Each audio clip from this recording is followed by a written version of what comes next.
दोस्तों, देशभक्तों, नमस्कार, जय हिंद, सत श्री अकाल, आदाब अर्ज है। दोस्तों, ये वीडियो मैं अपने निजी हित के लिए नहीं बना रहा हूं।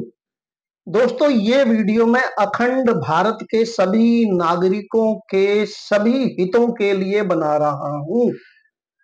आपसे निवेदन करता हूं कि यदि आप में 1% भी देशभक्ति बची है ना, अगर 1% भी शहीदों का आपके मन में सम्मान है और आप अपने अधिकारों को प्राप्त करना चाहते हो तो ये वीडियो अंत तक देखिएगा।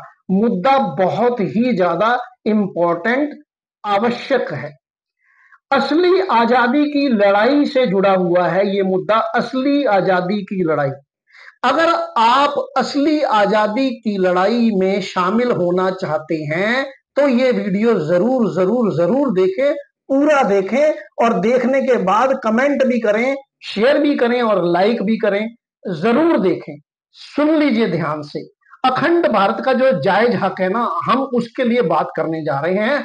हम एकजुट होकर अखंड भारतीयों के नागरिकों के लिए असली आजादी की लड़ाई शुरू करने जा रहे हैं। ब्रिटिश उपनिवेशवाद ने हमारे देश को लूटा, हमारे संसाधनों को नष्ट किया, हमारी एकता को खंडित किया। यह समय है हम अपने शहीदों के सपनों को साकार करें और ब्रिटिश सरकार से मुआवजा और माफी की मांग करें, जैसे कीनिया ने किया था 1958 में। और ये फैसला आया 2013 में। मैं आपको एक एक बात दिखाऊंगा, इसलिए ये वीडियो पूरा देखिएगा, छोड़िएगा मत। ये वीडियो आपके सभी अधिकारों से जुड़ा है, मेरे नहीं। मुझे निजी हित के लिए मैंने ऐसा कुछ नहीं करना है। ये आपके अधिकारों से जुड़ा हुआ वीडियो है, मेरे अधिकारों से जुड़ा हुआ नहीं है। कीनिया ने जो ये लड़ाई लड़ी वो 1958 में शुरू करी।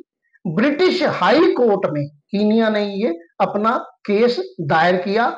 जो उपनिवेशकालीन हत्याएं जो की थी, उन्होंने अत्याचार किए थे, जैसे हत्याएं की, बलात्कार किए, उनकी संपत्ति हड़पी थी, उसके खिलाफ मुकदमा दायर किया था। और परिणाम आया 2013 में। ब्रिटिश सरकार को प्रत्येक प्रभावित कीनियाई को 6,000 पाउंड का मुआवजा देने और औपचारिक माफी मांगने का आदेश मिला था। विचार कर लीजिए, देख लीजिए, चेक कर लीजिए। अगली बात, अंतरराष्ट्रीय कानून। यह मुकदमा संयुक्त राष्ट्र के मानवाधिकार चार्टर और उपनिवेशवाद के खिलाफ अंतरराष्ट्रीय मुआवजा सिद्धांतों पर आधारित था। ऐसे हवा में बात नहीं है।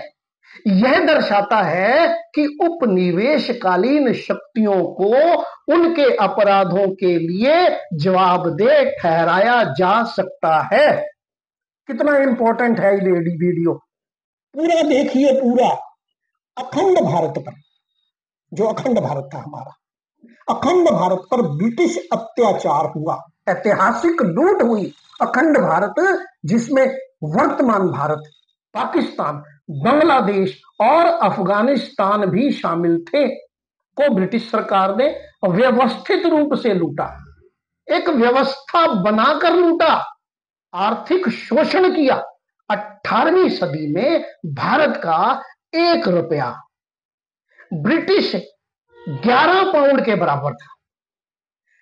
11 पाउंड आते थे ब्रिटिश के हमारे 1 रुपए में। इतना अमीर था हमारा अखंड भारत 18वीं सदी में। क्या आप इस बात को कभी समझ पाए? आप और चक्करों में पड़े हुए हैं। असली चक्कर ये है, ठीक है। 11 पाउंड के बराबर था। ब्रिटिशों ने भारत के सिल्क रूट, व्यापार रूट को नष्ट कर दिया, जो भारत को विश्व का सबसे धनी देश बनाता था। भारत को विश्व का सबसे धनी देश बनाता था ये सिल्क रूट। सांस्कृतिक विनाश किया भारत का अंग्रेजों ने। सोना, चांदी, हीरे, जवाहरात, ऐतिहासिक सांस्कृतिक धरोहरों को लूटकर ब्रिटेन ले जाया गया। हत्याकांड और अत्याचार, जलियांवाला बाग जैसे नरसंहार, बलात्कार और संपत्ति हड़पने की घटनाएं आम थी, रोज होती थी। विश्व युद्ध में दुरुपयोग किया। भारतीय जो सेना थी द्वितीय विश्व युद्ध में, भारतीय सैनिकों का ब्रिटिश हितों के लिए उपयोग किया गया, जिसमें लाखों भारतीय मारे गए। विभाजन की साजिश ब्रिटिशों ने भारत और पाकिस्तान में विभाजित कर दिया, जिसमें लाखों लोग मारे गए, करोड़ों बेघर हुए, संपत्ति लूटी गई और दोनों देशों के बीच स्थायी दुश्मनी पैदा की गई। हुई नहीं, की गई। ब्रिटिश की चाल थी। यदि आप में 1% भी देशभक्ति बची है ना दोस्तों, ये पूरा वीडियो जरूर देखना। अगर 1% भी देशभक्ति आप में बची है, ये वीडियो पूरा जरूर देखना। यह एक सुनियोजित कूटनीतिक साजिश थी ताकि अखंड भारत हमेशा ही कमजोर रहे, हमेशा कमजोर रहे। अंतरराष्ट्रीय कानून का उल्लंघन किया ब्रिटिश, अत्याचार, संयुक्त राष्ट्र के declaration on the greeting of independence to colonial countries 1960 के सिद्धांतों का उल्लंघन करता है, जो उपनिवेशित देशों के आत्मनिर्णय और मुआवजे के अधिकार को मान्यता देता है। इन्होंने उसका भी उल्लंघन किया। 3, अब अगली बात सुन लीजिए।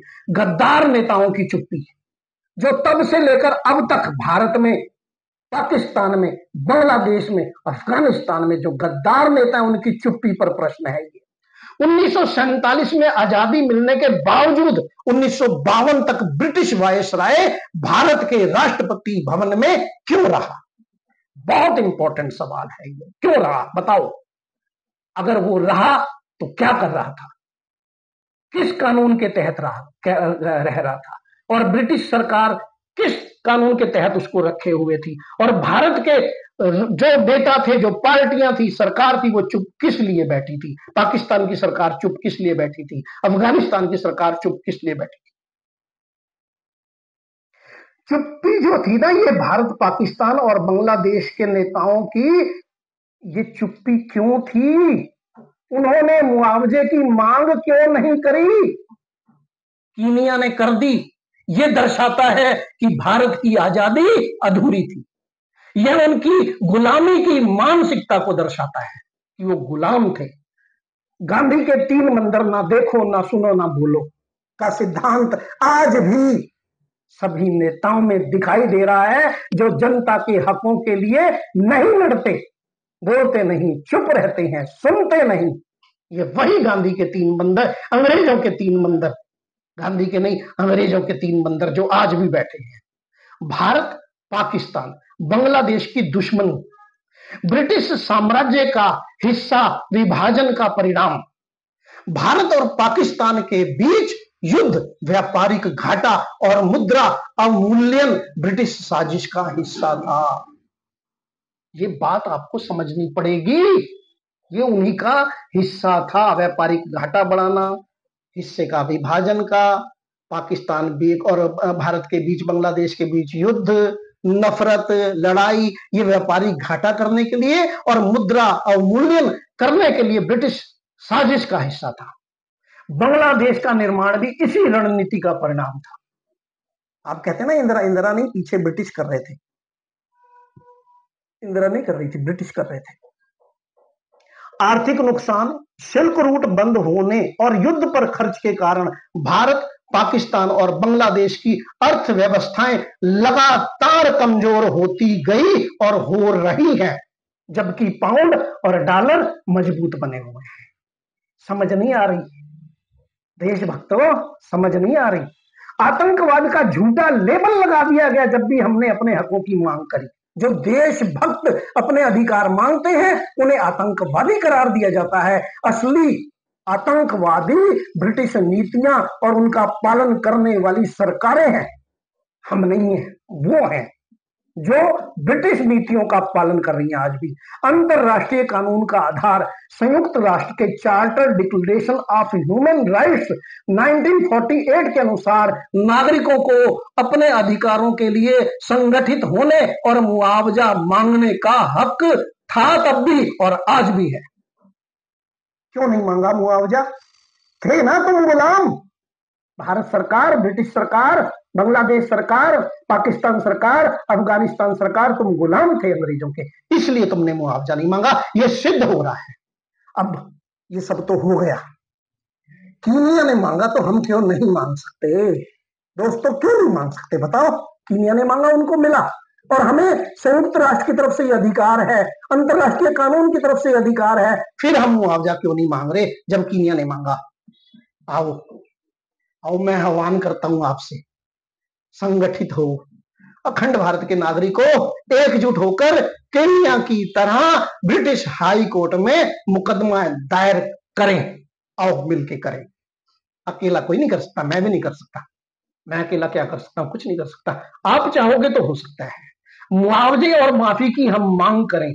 ब्रिटिश सरकार से उपनिवेशकालीन अत्याचारों के लिए मुआवजे और औपचारिक माफी की हम मांग करें। हम जागरूकता फैलाएं, इस मुद्दे को सोशल मीडिया, वीडियो और लेखों के माध्यम से विश्व स्तर में खूब प्रसारित करें, खूब प्रसारित करें। नेताओं को जवाबदेह बनाएं, अपनी सरकारों के नेताओं से पूछें कि वे ब्रिटिश अत्याचारों के खिलाफ तब क्यों चुप थे और अब क्यों चुप हैं। तब भी चुप थे, अब भी चुप हैं। प्रेरणा कहां से लें? कीनिया की 3 पीढ़ियों तक लड़ाई लड़ी कीनिया ने, 3 पीढ़ियां उनकी लड़ती रही और 3 पीढ़ियां की लड़ाई के बाद जीत हासिल की। उनका हक मिला, हमें भी हक मिल सकता है, बशर्ते हम एकजुट होकर लड़ें। असली आजादी की लड़ाई, लक्ष्य जो है ना, वो असली आजादी की लड़ाई है। आजादी की लड़ाई भूल जाओ, असली आजादी की लड़ाई। वो जो आपने आजादी की लड़ाई देखी थी, वो नकली आजादी की लड़ाई थी, नकली लोगों ने लड़ी थी। असली लोग मिलकर असली आजादी की लड़ाई लड़ें। आ जाओ, मिलकर लड़ेंगे। अपने शहीदों, जो शहीद चाहते थे कि देश एक अच्छा देश बने, सबको सबके अधिकार प्राप्त करें, उन शहीदों के सपनों को अगर साकार करना है तो असली आजादी की लड़ाई हमें लड़नी पड़ेगी। यह लड़ाई केवल मुआवजे की नहीं, बल्कि हमारी गरिमा, एकता, आत्मसम्मान की लड़ाई है। कैसे लड़ें? कैसे लड़ें? इस संदेश को अधिक से अधिक शेयर करें, अधिक से अधिक वीडियो बनाएं, खुद बनाएं वीडियो। मैं ही बना रहा हूं ना, आप भी बनाओ, लेख लिखें और सोशल मीडिया पर रियल फ्रीडम फाइट टैग का उपयोग करें। रियल फ्रीडम फाइट टैग का उपयोग करें। अपने स्थानीय नेताओं और अधिकारियों से इस मुद्दे पर कार्रवाई की मांग करें। अंतरराष्ट्रीय मंचों जैसे संयुक्त राष्ट्र में इस मुद्दे को उठाएं। अखंड भारत के नागरिकों, यह समय है हम ब्रिटिश उपनिवेश वेद के जख्मों को भरें। अपने जो जख्म हमें लगे हुए हैं उपनिवेशवाद के, उन जख्मों को भरें। हमारी आजादी तब तक अधूरी है जब तक हम अपने हक के लिए नहीं लड़ते। कीनिया ने दिखाया कि यह संभव है। आइए हम भी एकजुट होकर अपने शहीदों के बलिदान को सार्थक करें, मुआवजा और माफी की मांग करें, असली आजादी की लड़ाई को जीतें, असली आजादी की लड़ाई शुरू करें।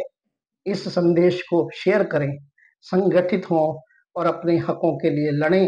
एकजुट होने के लिए आप मुझसे संपर्क भी कर सकते हैं। मेरा नाम सरदार चरणजीत सिंह है। पहले भी मैं इस विषय पर वीडियो डाल चुका हूं, आगे भी डालता रहूंगा।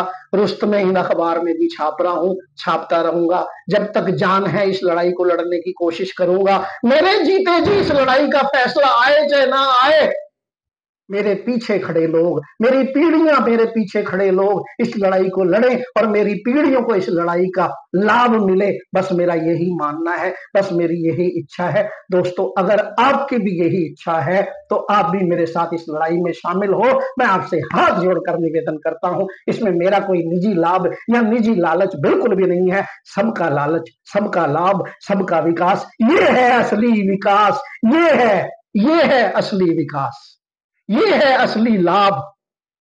जो आप पार्टियों द्वारा सुन रहे हो वो नहीं है, वो आपको लड़ाते हैं, भिड़ाते हैं। आप लड़ते रहें, भिड़ते रहें, आपके अधिकार समाप्त करते हैं, आपको कुछ मिलने नहीं देते और धर्म के नाम पर, क्षेत्र के नाम पर, भाषा के नाम पर, जाति के नाम पर आपको लड़ाते रहते हैं। तो दोस्तों आओ, आ जाओ दोस्तों, मिलजुल कर हम इस लड़ाई को शुरू करें, लगातार लड़ते रहें। जीत हमारी होगी। वाहेगुरु जी का खालसा, वाहेगुरु जी की फतेह। बोले सो निहाल, सत श्री अकाल। वाहिगुरु जी का खालसा, वाहिगुरु जी की फतेह। जागो यारो जागो।